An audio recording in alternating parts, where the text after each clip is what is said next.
What's going on, y'all? This is RFBM, Raising the Financial Bar with Mar. And I just wanted to do this quick video to tell you about the Florida Disaster Assistance food program that is offering assistance to those impacted by the hurricane. However, you need to move quick because the pre-registration date is Friday, November 15th, which is tomorrow. Okay, so the Disaster Supplemental Nutrition Assistance Program, aka DSNAP, provides food assistance for individuals and families impacted by Hurricane Helene and Hurricane Milton who are not receiving food assistance through the normal Supplemental Nutrition Assistance Program. Alright, so it appears that it was implemented in phases starting October 28th, Monday, 2024, and it was a pre-registration. This is something that is ensured to be the fastest service to households who are eligible to receive this government assistance, and the option of the first phase seems to be offered first by the phone option. Now it appears they will also offer in-person SNAP events for residents who cannot participate by phone. Alright, so moving on, who is eligible for a disaster SNAP? Those that are eligible are applicants that are not currently receiving regular SNAP benefits, people living in a disaster declared county at the time of the hurricanes, applicants who have suffered a disaster-related loss such as damage to their homes, self-employment property, loss of food, reduction or loss of income, and other disaster-related expenses. Now, applicants must reach the financial eligibility requirements, and Helene applicants must report the household's net income received from September 23rd through October 22nd. Helene applicants must also report all liquid household assets that were available on September 23rd, 2024, including cash on hand and money in checking and savings account. Applicants must report the household's net income received from October 5th through November 3rd. Milton applicants must also report all liquid household assets that were available on October 5th, including cash on hand and money in checking and savings accounts. Alright, so as I always tell you, be truthful, alright? I don't think they're expecting you to be exactly specific the amounts, but be truthful and avoid playing around with the government. You know how that can lead. Alright, so eligible recipients who participate in the DSNAP event will receive an electronic benefit transfer card by mail that can be used to purchase food at authorized USDA food retailers. Now, keep in mind, I think it's allotted based on per person within the household, but I can't say for certain. But what I do know is everyone's not getting the same amounts, and you having maybe additional children might be impacting that amount or other dependents under your household. And then just to close out this section, for those unaware, you cannot use the EBT card for alcoholic beverages, tobacco products, or non-food items. Okay, so you're wondering, how do you apply for DSNAP?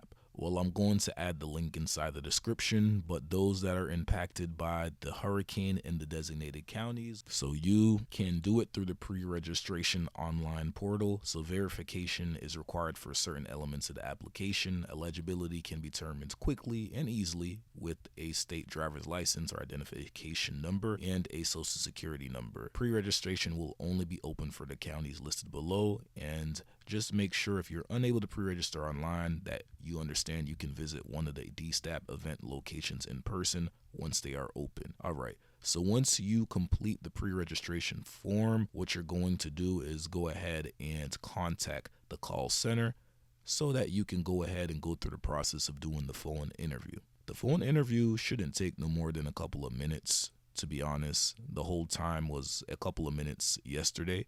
So you want to go ahead and go about that process ASAP. Alright, so I'm just going to briefly show you how you go ahead and go through the application process. Hit pre-register now. You're going to be led to another part of the website that has pre-register for the DSNAP program. Alright, so go ahead and click that. Go ahead and scroll through there if you need to get a synopsis of everything that's going on here, but jump again to the pre-register for the DSNAP program. Hit continue, and they're going to lead you to a section where you need to put your first, last name, social security, date of birth, and your driver's license information.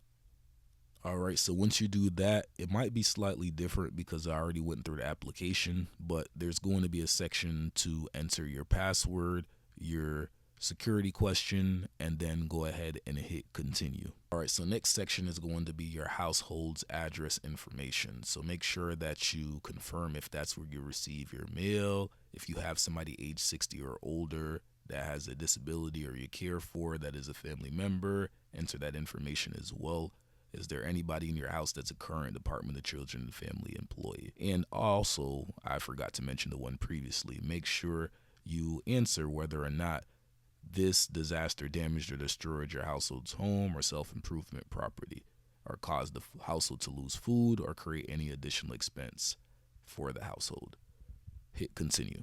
All right, so this is crucial. Make sure that you have the Social Security number of all members that you're adding under this section, along with the Social Security date of birth, and confirm if they're a U.S. citizen, legal immigrant, or legal non-immigrant. Now, please make sure that you're following those bullet points carefully, because you don't want your application impacted just because you didn't follow those stipulations that they stated. Now, there may be a couple more subsequent pages. I can't go any further just because I've already completed the application. What you're going to want to do is be mindful of what your combined assets liquid are for your savings and account information. But I promise you, it's a simple process. Go ahead and carefully answer all of the questions surrounding what assets you may have that they ask about, and also the section where you add different things that impacted you, that caused you to spend money as a result of the hurricane.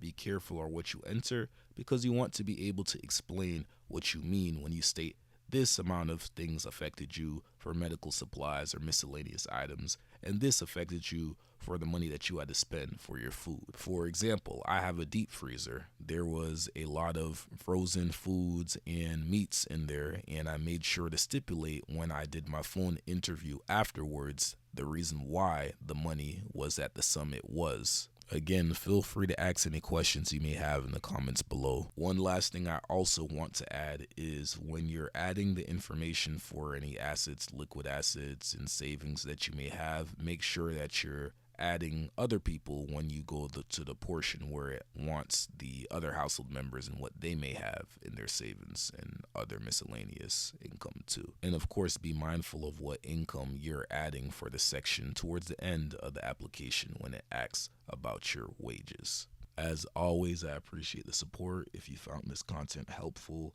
please give it a like, comment, subscribe. I want to continue to keep doing updates for things like this, but also I need to get back to the technical sound things about being financially literate, like budgeting, things of that nature. But in the meantime, just stay posted. Let me know if you have any questions. Go ahead and message me or comment under this video. Peace, love, blessings. Take care. You guys, please take care of yourself. The year is ending soon. All right. Our own mind has to be changed. We have to change our mind about ourselves. Because this world is such a gimme. Everybody back off. You know, everybody's like taught that from school. I don't come to bow, I come to conquer.